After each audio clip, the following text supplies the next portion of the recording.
Boa noite, irmãos. A graça, a paz do Senhor Jesus. Quem está feliz com o Senhor Jesus, diga graças a Deus. Muito bom estarmos aqui reunidos novamente na presença do nosso Deus, aquele que diariamente nos sustenta.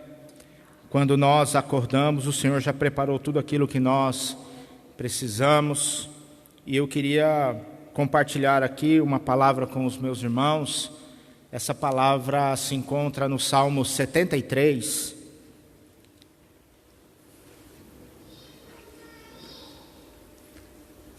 Salmo de número 73. Glória a Deus.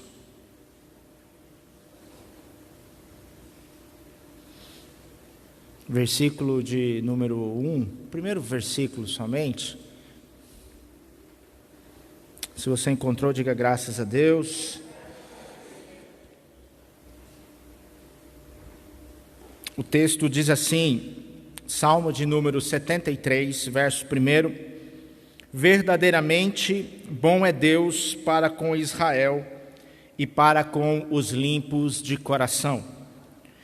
Vou repetir, verdadeiramente bom é Deus para com Israel e para com os limpos de coração. Obrigado.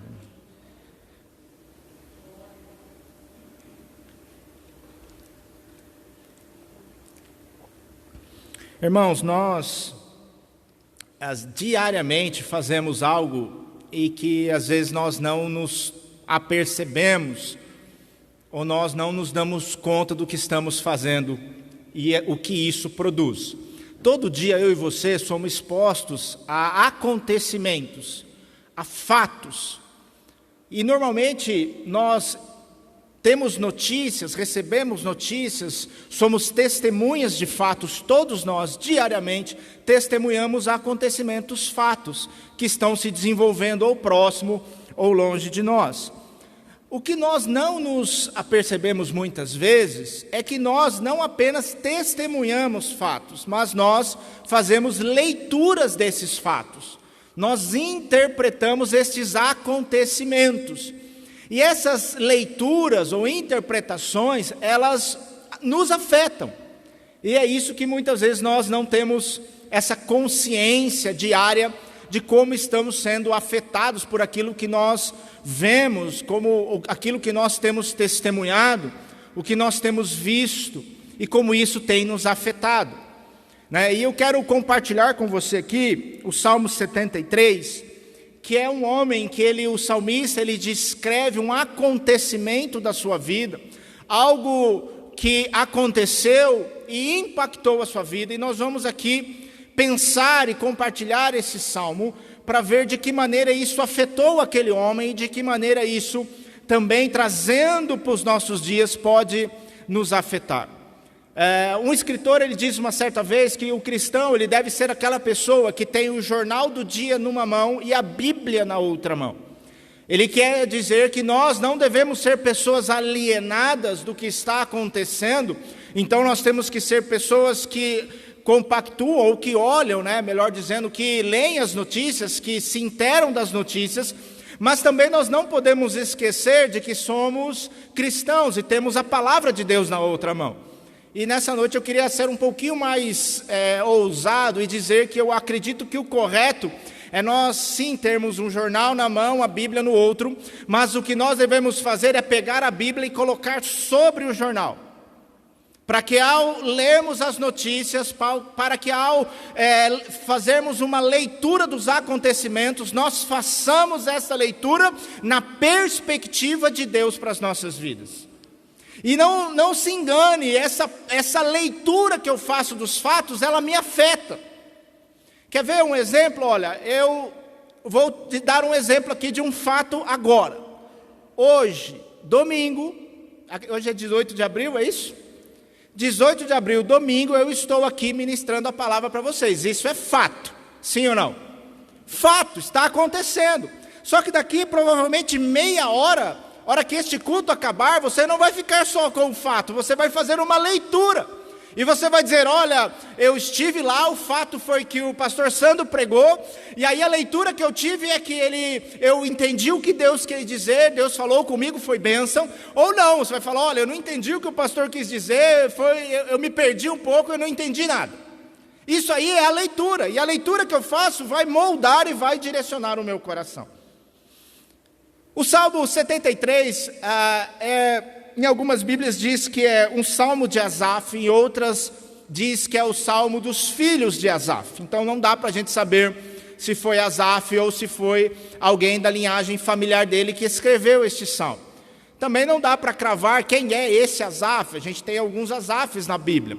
Mas se nós pensarmos que no livro de Crônicas, ali se relata a história do tabernáculo de Davi, e que quando Davi traz a Arca da Aliança para Jerusalém, ele coloca como responsável pela adoração um homem chamado Asaf, ele era um adorador, um levita.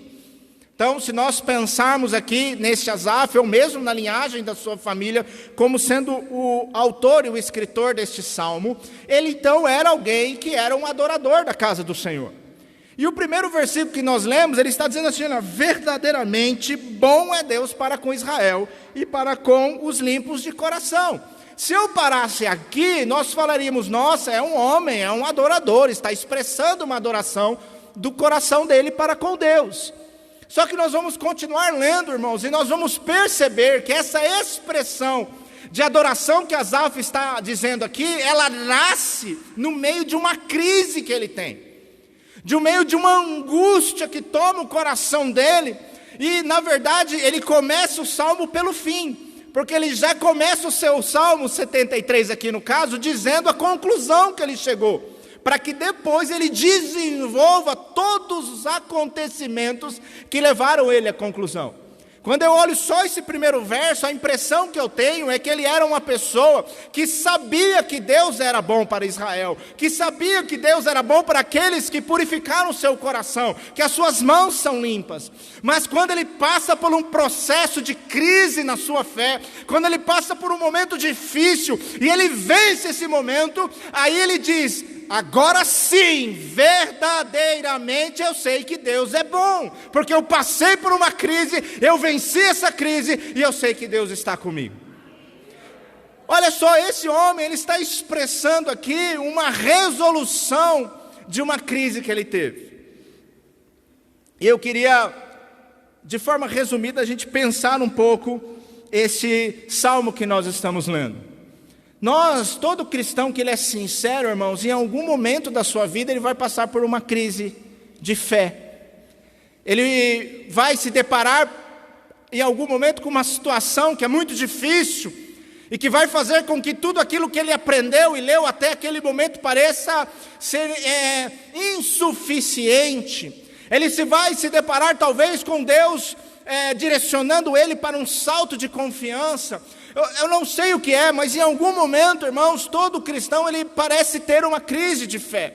E é só você ler os grandes homens da história, vocês vão ver que em algum momento, por alguns motivos diferenciados, homens tiveram crises de fé. Moisés teve uma crise de fé, ele se deparou com Deus na sarça ardente, Deus se revela para ele quem ele é, o Deus de Abraão, Isaque e Jacó, e Deus diz para ele, olha, agora eu quero que você me sirva, indo lá para o Egito, e ele ali é tomado de uma crise, dizendo, não posso, não é possível, não vai dar certo.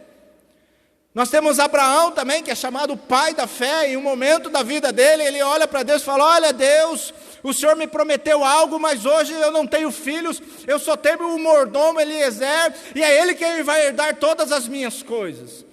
Irmãos, em algum momento nós enfrentamos esta crise, nós passamos, e eu tenho um pensamento, e aí é um pensamento meu, eu acredito que uma fé que ela é qualificada, alicerçada, ela é uma fé que passou por momentos de crise, que enfrentou algumas lutas, mas que rompeu esse momento, que venceu, e agora há uma certeza mais concreta no coração do crente, de que Deus é fiel. Dizer eu creio em Deus é uma coisa, dizer eu creio em Deus depois de uma luta, de uma peleja, é um outro nível, irmãos. Então eu acredito que as crises que Deus às vezes permite que a gente enfrente, que a gente lute, elas nos trazem algum crescimento. Mas esse texto que nós vamos ler, ou o salmo que nós lemos aqui, é esse Asaf, ou um dos seus filhos, nós não sabemos, mas está dizendo que ele diz, olha, Deus é bom. Só que no verso 2 ele diz assim, olha, quanto a mim, os meus pés quase desviaram. Eu quase escorreguei nos meus passos. Olha só o que diz o verso 2. Quanto a mim, os meus pés quase se desviaram. Pouco faltou para que escorregassem os meus passos. Quando você olha esse salmo, você lê o verso 1, o homem exaltando Deus de uma forma tão grande, e já no verso 2 ele diz, olha, mas eu deixo dizer uma coisa para vocês, quanto a mim, irmãos, eu quase me desviei. Você fica chocado, fala, meu Deus, o que é que houve? Do salmo, do versículo 1 para o verso 2, primeiro ele está exaltando Deus, dizendo que verdadeiramente Deus é bom, e agora esse homem está dizendo, olha, eu quase desviei. Só que aí no verso 3 ele vai começar a dizer, pois eu tinha inveja dos soberbos, ao ver a prosperidade dos ímpios. O que fez com que esse homem quase se desviasse? Um homem que podemos entender que era um adorador, que servia ao Senhor, que tinha um coração sincero. O que fez esse homem entrar numa crise, a ponto de dizer, quase os meus pés se desviaram do caminho do Senhor? Esse homem começou a olhar ao seu redor, esse homem começou a olhar as circunstâncias e ver de repente que os ímpios, que os soberbos, que aqueles que não se relacionam com Deus, que não estão aliançados com Deus, eles prosperam, eles avançam, tudo dá certo para eles, que tudo acontece de uma forma boa para eles. E o salmista, ele começa a visualizar isso, ao fato que ele está vendo, ele começa a fazer uma leitura. Só que essa leitura, irmãos, é uma leitura incompleta. E porque essa leitura é uma leitura incompleta, o coração dele começa a ser afetado a ponto de ele dizer que ele quase se desvia, que ele quase sai dos caminhos do Senhor. A leitura que ele está fazendo do mundo ao seu redor é uma leitura que afeta tanto ele que ele fala, olha, eu quase me desviei. E nós, às vezes, podemos cair nessa armadilha, e talvez você que esteja aqui, ou que esteja nos assistindo, está vendo as circunstâncias do mundo atual, está vendo as lutas, as batalhas, e o seu coração está enfraquecido, e você começa a fazer uma leitura de que as coisas estão difíceis, que Deus não está agindo, de que Deus está distante, que Deus está longe, você vai enfraquecendo, e o seu coração se enfraquece, e os seus pés começam a querer se desviar. Esse homem tinha uma leitura do seu tempo, tinha uma leitura dos fatos. Ele olhava para os ímpios e via que os ímpios estavam no sossego. E eu quero aqui relatar aqui rapidamente algumas das percepções que esse homem salmista tem ao olhar para os ímpios. E olha só, já quero adiantar para você, meu irmão, que o cristão, ele foi chamado, lá em Hebreus capítulo 12, no versículo 1 e 2, a Bíblia diz que nós somos chamados para correr a nossa carreira cristã, tomando algumas ações, a primeira deixando de lado o pecado, o embaraço, e no verso 2 dizendo, e olhando para Jesus, que é o autor e consumador da nossa fé. Nós somos chamados para caminhar e andar olhando para Jesus, que é o autor, aquele que nos deu a fé e aquele sobre o qual vai consumar a fé que está em nós. Asaf, ele começa a olhar ao redor, e a interpretação que ele começa a ter afeta ele. Do versículo de número 13, nós não vamos ler, mas do 13 ao 12, ele começa a expor neste salmo o que ele está vendo e a interpretação que ele está vendo. Porque ele está olhando para os ímpios, ele diz assim no versículo 4, olha, é como se ele dissesse, Deus, olha, o que eu estou vendo é que os ímpios não sofrem. A primeira conclusão dele, ao olhar para os ímpios, a leitura que ele faz é que o ímpio não sofre. É uma leitura tão incompleta, é uma leitura tão errada, porque o que ele está dizendo é que todo ímpio não sofre. Como se toda pessoa ali que não adorasse a Deus, que fosse ímpio, vivesse na mais absoluta e maravilhosa vida.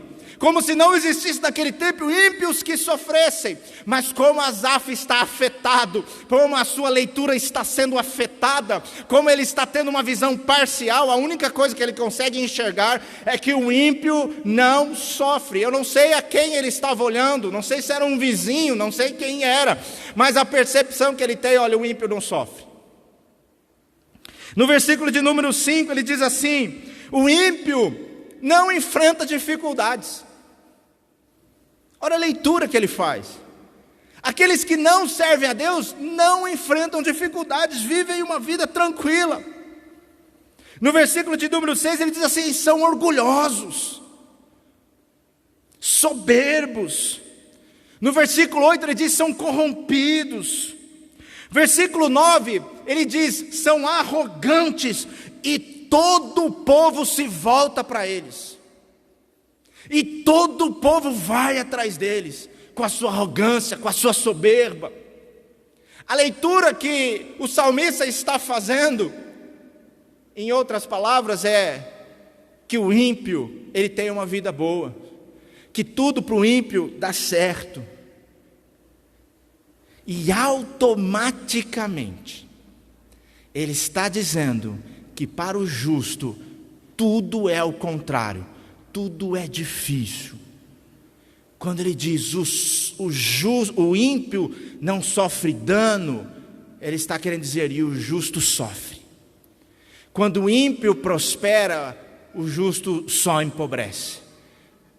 É uma leitura extremamente parcial, incompleta, afeta o coração dele. Quer ver como afeta? A gente começa a perceber quais são os perigos de alguém que está sendo afetado por uma leitura errada no verso de número 13. Olha só o que diz o verso 13. Ele diz: na verdade, em vão tenho purificado o meu coração e lavado as minhas mãos na inocência. Olha só a angústia desse homem, irmãos. Esse homem que se compromete com Deus, esse homem que serve ao Senhor com um coração íntegro, sincero, mas que em algum momento da vida, eu não sei o porquê, ele tira os olhos de Deus e começa a olhar para um lado, e começa a perceber, e começa a fazer uma leitura incompleta, ao ponto de dizer: em vão eu tenho me santificado, em vão eu tenho servido ao Senhor. Consegue perceber a angústia, a profundidade disso no coração desse homem, que agora está questionando o propósito de Deus na sua vida. É um alerta para nós, irmão, não brinque com isso. Nós vamos sendo afetados se nós não estivermos mergulhados, se nós não estivermos com a Bíblia na mão, se nós não colocarmos a Bíblia sobre o jornal. Diariamente nós vamos sendo afetados até o momento em que a gente chega e diz: eu não sei o que eu estou fazendo, eu não sei o porquê que eu estou fazendo. Se nós não tivermos uma perspectiva de Deus, meus irmãos, senão nós não olharmos confiados na soberania de Deus, sobre os acontecimentos, sobre o que Deus está fazendo nessa terra, nós corremos um risco de ter o nosso coração enfraquecido, de angustiarmos. Talvez pessoas estejam dizendo nesse momento: por que eu vou para a igreja? Qual é o motivo de eu ir para a igreja? Qual é o motivo de continuar adorando a Deus? Qual é o propósito? Em vão eu tenho feito isso. Está faltando comida em casa, estou com dificuldades financeiras. Qual é o motivo de eu estar indo na igreja? Por que eu vou continuar fazendo isso? Era o coração desse homem, é o que estava afetando ele.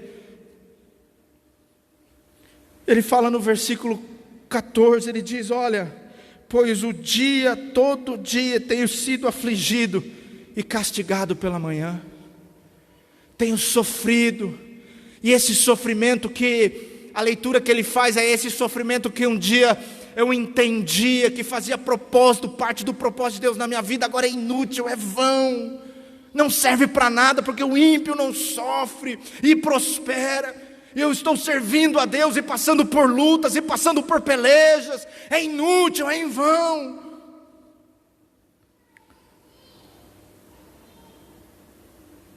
Olha o que diz o versículo 16, eu quero ler 3 versículos para nós entendermos isso, 16, o 21 e o 22.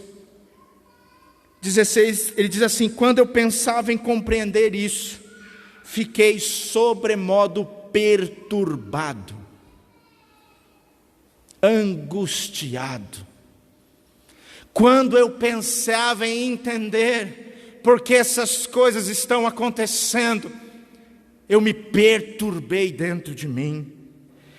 Versículo 21, ele diz assim: assim o meu coração se azedou, e sinto picada nos meus rins, assim me embruteci, e nada sabia, era como um animal diante de ti, Deus. Olha o estado que esse homem está, irmãos, perturbado, com o seu coração azedo. Você já conversou com um crente com coração azedo? Eu tenho dia que eu converso comigo e eu me pego azedo, e não é uma conversa legal. Crente de coração azedo é duro, irmão, de mexer com ele, nada tá bom. O copo está aqui, está ruim, você muda para cá, está ruim, você deixa no meio, está ruim. Se você canta alto, está ruim, se você canta baixo, está ruim. Uma pessoa com coração azedo, ele não tem perspectivas, ele perdeu toda a esperança, ele é crítico, ele é ácido, ele quer transbordar um pouco desse azedume. Eu, quando leio esse salmo, eu vejo esse salmista aqui querendo transportar um pouco do azedume dele com Deus, rasgando o coração, dizendo: eu estou azedo mesmo, Senhor. Olha o que o Senhor, olha o que os meus olhos estão vendo, Deus. Eu estou vendo o ímpio, está tudo certo para ele. Eu estou vendo eu só me dando mal. Eu estou azedo, eu estou como pessoas que o rim está sendo fustigado. Eu estou bruto, Deus, a ponto de ser considerado um animal, sem entendimento. Quando o sofrimento vem sobre nós, irmãos, se nós não tivermos perspectivas de Deus, se nós não corrermos aos pés do Senhor, se nós não rasgarmos as nossas vestes diante de Deus, nós podemos ficar assim. Quando eu penso nisso, eu lembro de Jó. Jó, conhecemos a história dele. É um pouco parecido aqui a questionamento. Aqui o salmista está dizendo: por que o ímpio prospera? Jó dizia: por que o justo sofre? E sabe, quando você começa a ler o livro de Jó, e eu aconselho você a ler, irmãos, às vezes a gente lê só o primeiro, o segundo capítulo e já muda para o 42, que é onde Deus reverte o quadro. Mas olha o miolo, lê o livro, lê os diálogos, leia as expressões de Jó. E ali, sabe o que me chama a atenção? É que você vê um homem sofrendo, sim, por causa do luto, perdeu família, perdeu bens. Mas sabe qual é a maior angústia de Jó? É o porquê. Por que eu estou passando isso? É claro, irmãos, que para nós aqui, pessoas, é muito melhor quando nós estamos sofrendo e nós sabemos o porquê. Mas nem sempre isso acontece. Muitas vezes nós vamos passar por lutas, por dificuldades, e que você vai tentar descobrir Deus, por que isso está acontecendo, e naquele momento Ele não vai falar com você. Irmão, se neste momento eu e você não tivermos uma postura de nos inclinarmos diante de Deus, nos depararmos com a grandeza de Deus e nos humilharmos, certamente ficaremos angustiados. Jó, ele passa o livro inteiro chamando Deus: Deus, me explica o que está acontecendo. Por que, Deus? Por quê? Por quê? Até que Deus fala com ele. Sabe o que é interessante? Deus não fala para ele dando explicações. Deus não aparece Jó e diz: ó, Jó, eu vim aqui, você chamou para mim, senta aí que eu vou dar explicações do que eu fiz. Não, Deus diz para ele: Jó, onde você estava quando eu fiz e criei o mundo? Jó, onde você estava quando eu criei aqui os animais, quando eu criei isso, quando eu criei aquilo, e Deus vai confrontando Jó. Irmãos, Deus está pegando este homem angustiado, de querer ter o controle, de saber o porquê de todas as coisas. Deus está revelando a sua grandeza, e à medida que Deus revela a grandeza para Jó, ele vai ficando pequeno, mas ele chega naquele lugar de conforto, aonde lá no 42 ele diz e expressa de uma forma tremenda: antes eu conheci o Senhor de ouvir falar, mas agora os meus olhos te veem e eu glorifico o Senhor. O que Jó ele aprende é que ele não precisa, ele abre mão do controle. Ó Senhor, eu não sei o que o Senhor está fazendo. E o mais interessante, irmão, que Jó termina o livro e Deus não explica para ele o que aconteceu. Eu e você a gente sabe, sim ou não? A gente conhece, leitor do livro, mas Jó não soube o que aconteceu. Deus só colocou ele no lugar. E nesse lugar Jó encontrou a paz, mesmo sem respostas. E quando ele se colocou neste lugar que Deus o levou, ele teve tudo de volta em dobro. E foi um homem próspero, abençoado. Dentro de mim e dentro de nós há algo que é natural, é querer saber o porquê de todas as coisas. Por que isso? Por que aquilo? Por que isso aconteceu? Nem sempre a gente vai ter respostas. Nem sempre nós vamos ter revelações de Deus. Às vezes elas vêm dias, anos depois.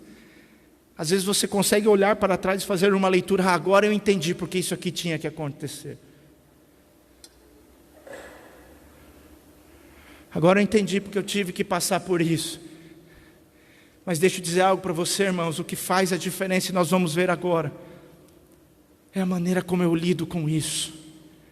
É como eu faço a leitura do que está acontecendo.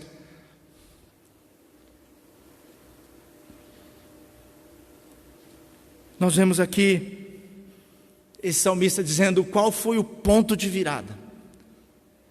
Até onde nós lemos é só crise. Mas lembra, no versículo 1 ele está adorando a Deus.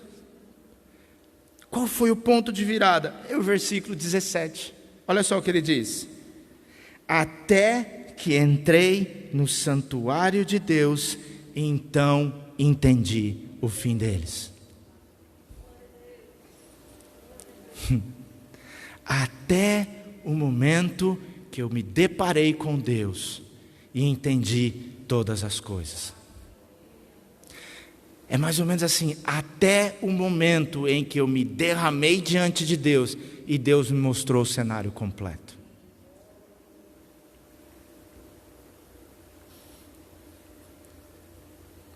Qual é o ponto de mudança, irmãos? É uma fé que olha para Deus e diz: Deus, eu não estou entendendo o que o Senhor está fazendo. Está doendo e eu não estou entendendo. Mas eu vou continuar adorando, buscando e servindo ao Senhor toda a minha vida.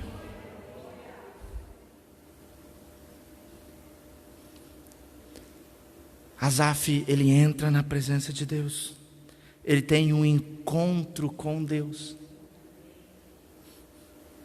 Assim como Jó teve um encontro com Deus, Asaf tem o seu encontro. Ele entra no santuário e ele começa a ver as perspectivas completas. Lembra quando ele olhava para o ímpio e vinha parte da perspectiva a ponto de exagerar, dizendo que o ímpio nunca sofre, a ponto de exagerar que para o ímpio tudo dá certo? É uma visão deturpada, incompleta. Quando ele entra diante de Deus, Deus corrige a visão. No versículo do 18 ao 20, ele vai, a olhar para Deus, a ter um encontro com Deus, ele entende a perspectiva de Deus com o ímpio. E a ideia, o que ele chega à conclusão, é que o ímpio pode até ter algumas questões aqui na vida, pode até ter benesses nessa vida, pode realmente até não enfrentar sobre os problemas, alguns problemas, mas o fim do ímpio não é bom. Deus o fará escorregar. O fim daquele que não tem uma aliança, um compromisso com Deus, não é bom. Eles até podem viver momentos aqui, mas o fim não é bom. Essa é a primeira conclusão que chega. Só essa conclusão já seria, talvez, já acalmaria esse coração azedo, esse espírito perturbado. Mas ele continua pensando aqui nas coisas, ele começa, porque quando esse salmista, ele olha para o ímpio, ele não vê a perspectiva correta do ímpio, e quando ele olha para si, ele também não vê a perspectiva correta de si. Lembra que ele disse, é em vão eu servir o Senhor, é em vão eu me dedicar ao Senhor. Tanto quando ele olha para fora, como que ele olha para dentro, todas as perspectivas estão erradas e incompletas. Todas as suas deduções são erradas, inverdades. E quando ele entra diante de Deus, ele começa a ter essa correção de Deus, ele começa a se deparar com a verdade. E a verdade que ele se depara em relação ao ímpio é que o fim deles não é bom. Mas, irmãos, ele também olha para si e agora ele consegue entender a perspectiva de Deus em relação a ele mesmo. Aquele homem que dizia em vão, não adianta servir ao Senhor. Qual é o propósito de servir ao Senhor? Qual é o propósito de estar na presença de Deus? Agora ele olha para si e vai ter uma perspectiva, vai ter uma dimensão tremenda na presença de Deus. O homem é angustiado, irmãos, e eu fico imaginando isso. Eu fico fechando os meus olhos e pensando neste homem, entrando no santuário de Deus totalmente angustiado, perturbado, irritado, se prostrando diante de Deus, e Deus ministrando o seu coração, e ele começando a entender as coisas. E olha só, ele começa no verso 23, ele diz, todavia estou de contínuo contigo, Senhor, e tu me seguras pela mão direita. Aleluias, ele começa a ter a percepção agora sobre si. O homem que dizia em vão trabalhar para o Senhor, tem um encontro com Deus, e agora Deus, todavia o Senhor está comigo, todavia a mão do Senhor é comigo. Aleluias, glória a Deus. Todavia a mão do Senhor é com você, meu irmão. Talvez Deus não explique o porquê que esteja passando, mas uma coisa Ele vai dizer para você, está dizendo nessa noite: eu estou com você no meio desse furacão, eu estou com você no meio deste vale, eu estou com você no meio dessa dor, eu estou com você no meio das lágrimas. A Bíblia nos fala de um Deus que enxuga lágrimas dos seus filhos. Eu estou com você, eu caminho com você, eu ando com você. Esse homem que dizia de que serve, do que adianta estar em Deus, agora ele diz: oh Senhor, oh papai, o Senhor está comigo, o Senhor está comigo. O verso 24 ele diz: guia-me com teu conselho e depois me recebes em glória. Aleluias. Deus não apenas me está comigo, Deus apenas não é presença garantida comigo, Deus é aquele que me guia. Aleluias. Eu tenho direção. Sabe, irmãos, muitas vezes no meio das nossas dores, no meio das nossas tribulações, no meio das nossas lutas, nós olhamos e não conseguimos entender as direções, mas fique na presença de Deus. Deus é aquele que te conduz, Deus é aquele que está com você, Ele é aquele que é uma coluna de fogo no meio das noites duras e difíceis, Ele é uma nuvem das manhãs quentes. O Senhor está com você, te guiando em nome de Jesus. O Senhor me guia. Tem momentos que você fala: para onde eu vou? Deus, o que eu vou fazer? Parece que Deus fala assim: só vai, irmão, eu estou com você, vai. Levanta, caminha, anda, trabalha. Sabe, Moisés no Mar Vermelho, e aí? Fala para o povo marchar. Eu estou com vocês, eu guio vocês. Eu guio vocês. Às vezes a gente tem um sentimento de abandono de Deus quando as lutas vêm sobre nós. Um distanciamento que a nossa alma tenta dizer para nós: Deus te abandonou, Deus te largou, você está sozinho. Isso é uma das grandes inverdades desta vida, meu irmão. Porque a palavra de Deus que é a verdade, porque Cristo que é a verdade, Ele diz: eu estarei convosco todos os dias até a consumação. Deus está com você. O Senhor está com você. Pastor, mas eu não estou entendendo nada, está difícil, está dolorido, está sofrido, eu sei, meu irmão. Mas olha, uma coisa é garantido: Deus está com você. E porque Ele está com você, você vai romper. E porque Ele está com você, você vai sair. Às vezes nós sonhamos, às vezes nós nos sentimos afogados, as lutas nos afogando, mas fique tranquilo, descanse em Deus. Ele vai fazer você romper a superfície para respirar. É Deus quem está no controle, Ele é o que me guia. Olha só o verso 25, irmãos. Ele diz: a quem tenho eu no céu, senão a ti?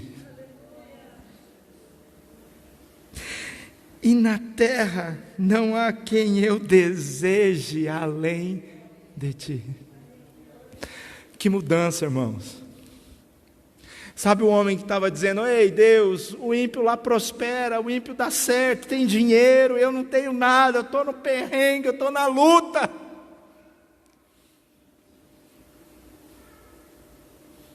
E eu não sei se você já fez essa oração, né?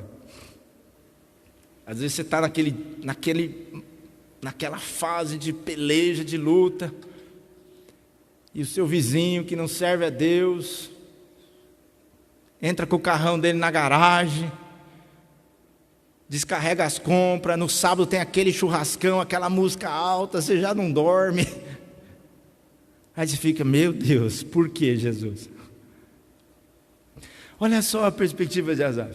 Ele era esse cara: Senhor, olha aqui, e eu não tenho, está difícil.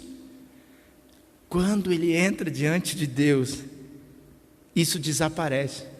Ele entende que o que ele tem de mais precioso não é nada além do que Deus.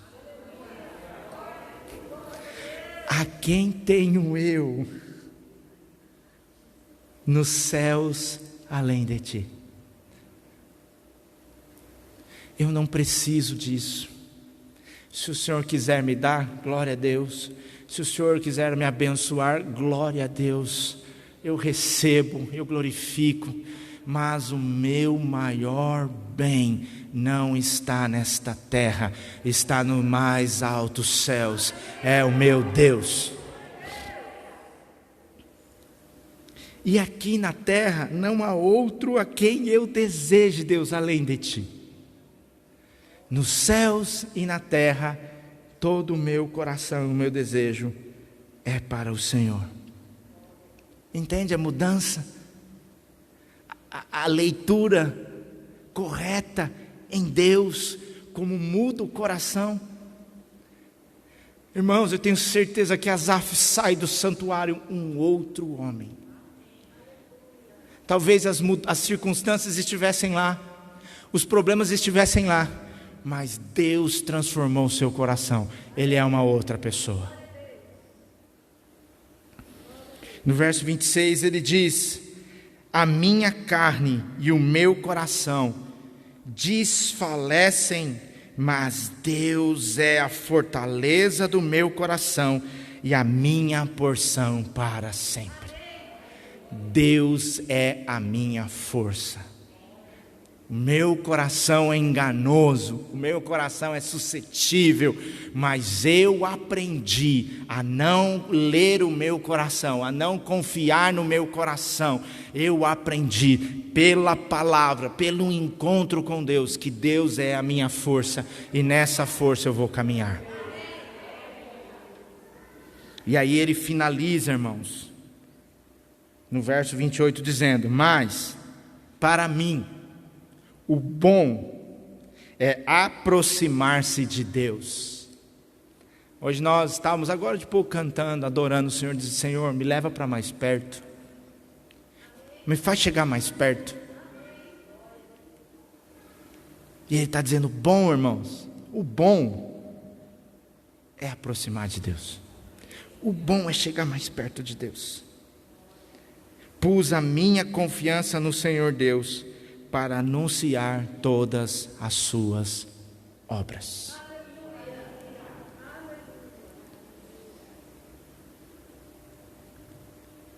Eu não posso garantir para você, nem para mim, que Deus sempre vai dar explicações. Às vezes, nós queremos muito alguma coisa, Deus não dá. E às vezes Ele não explica por que Ele não está dando. Eu não posso garantir para você que o nosso Deus, Ele vai ser alguém que vai explicar todas as questões. Mas pela palavra, irmãos, uma coisa eu posso dizer para você, isso é certo: que mesmo que eu não entenda, eu continuo confiando no Senhor. Ainda que a minha percepção não compreenda os cenários, eu continuo confiando em Deus. Eu continuo me humilhando diante de Deus. Eu continuo dizendo que os caminhos de Deus são melhores do que os meus caminhos. Essa confiança, ela vai gerar em nós aquilo que nós precisamos. A força que vem de Deus, o descanso que vem de Deus. O meu desejo nesta noite é para você que está aqui ou que nos assiste, que está atribulado, ansioso, perturbado, azedo, que você encontre o lugar de descanso em Deus, aonde todas estas coisas irão desaparecer. E aonde você e eu encontramos o nosso mais alto refúgio, o nosso esconderijo, a nossa fortaleza, o lugar da graça, da misericórdia, da bondade, o lugar onde as lágrimas são enxugadas, o lugar onde os ânimos são refeitos, lugar onde a voz doce e suave do Senhor, ainda que não me traga explicações, mas ouvir essa voz traz paz ao meu coração. Que o Espírito do Senhor tenha ministrado o teu coração nessa noite. Ao olharmos para a história deste homem chamado Asaf, ou um dos seus filhos, a história deste salmista, nós possamos refletir sobre a nossa história, e que você nunca se esqueça, irmãos, quem tem a palavra final é o Senhor. Deus tem a palavra final, e é sobre a perspectiva da palavra de Deus nós devemos olhar, encarar e fazer a leitura dos acontecimentos. Reveja o seu coração, refaça as leituras do que está acontecendo ao seu redor, e faça como Jó, se coloque nesta posição, se humilhe diante desse grandioso e poderoso Deus, porque Ele tem um lugar tremendo para nós. Amém? Vamos orar?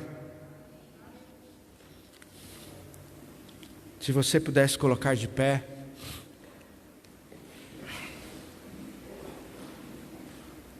Aleluia.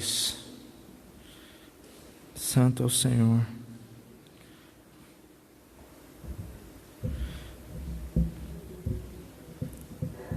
Senhor, diante de Ti, Senhor, nesta noite, tendo consciência, Senhor, do tempo que nós temos vivido, tendo consciência, Senhor, do que a Sua palavra e o poder que há no Senhor, Senhor, nós ousamos, Senhor, nesta noite falar acerca Senhor, das tuas verdades, da sua palavra. Eu sei que a tua palavra ela é viva, Senhor. Ela cumpre aquilo a qual ela foi enviada. E eu sei que nesta noite, Senhor, a minha convicção é de que a sua palavra está cumprindo o propósito, tocando corações. Assim como o coração daquele salmista, eu sei que nesta noite a presença do Espírito do Senhor, mediante a sua palavra, está trazendo cura, está cicatrizando, está tirando, Senhor, as perturbações, o azedo da nossa alma. Eu sei, Senhor, pelo poder do Espírito Santo, mediante a sua palavra, que corações podem ser tocados nesta noite, mesmo à distância.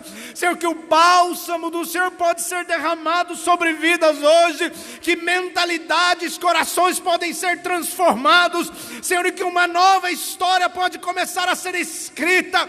Meu Deus, levanta os teus filhos nesta noite, toma pela mão, coloca de pé, Senhor, e faz caminhar e continuar trilhando, porque não faltará a presença do Senhor, porque não faltará, Senhor, a direção do Senhor, porque não faltará a bênção do Senhor sobre o teu povo, Senhor.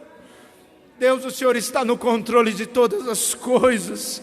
Senhor, eu oro por aquele que entrou aqui desanimado, por aquele que nos assiste, meu Deus, que tem subido ao seu coração um pensamento, Pai, de desistência, um pensamento, Senhor, de um confronto em relação aos propósitos de Deus. Senhor, nesta noite visita, Pai, aí nesta casa, em nome de Jesus.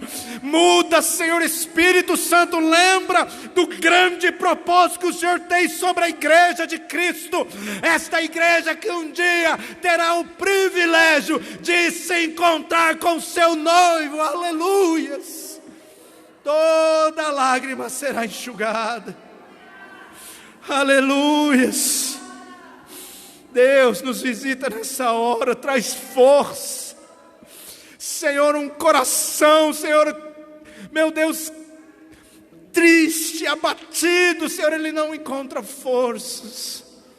Vem hoje, Senhor, com a sua presença, mediante o poder que há na sua palavra, ela é a verdade. Transforma corações como o Senhor transformou a vida de Asaf, Senhor, nesta noite. Nós oramos em nome de Jesus. Aleluia.